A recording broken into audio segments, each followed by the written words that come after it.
นื่องจากว่าใช้เวลานอนเว้นเกือบ3 ชั่วโมงเต็มพอตื่นขึ้นมาก็รู้สึกอยากแนวส้มๆเผ็ดๆจัดไปตามมะฮุงเผ็ดๆเด็ดๆจัก1 ครกเพื่อว่าให้มันหายง่วงนอนและนี่ก็เป็นหน้าตาวัตถุดิบที่เฮาจะนำมาตำมะฮุงในมื้อนี้ซึ่งก็จะประกอบมีเส้นมะฮุงที่เฮาได้สับๆขูดๆแต่ตอนต้นคลิปและก็มีมะนาวผักเทียมมะเผ็ดมะขามเปียกและมะเลนหรือหลายคนเอ่ยว่า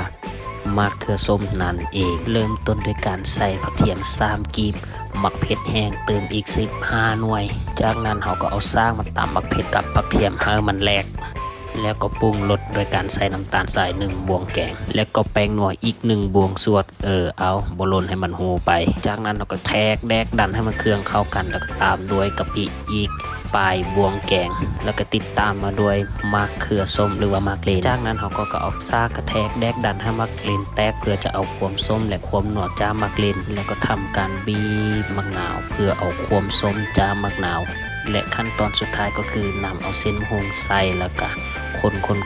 ตำคนแล้วก็ซีมเบิ้งใส่ลองซีมเบิ้งดูมันที่แซ่บเขาว่าเธอบอกโอ้มันก็แซ่บเลยเนาะเป็นหนวดต้องมาบวงหนึ่งกันนี่ละเนาะที่เขาว่าตำเองกินเองแซ่บเองใส่ลองโซ่ผลงานเบิ้งดูยกโป๊ะไป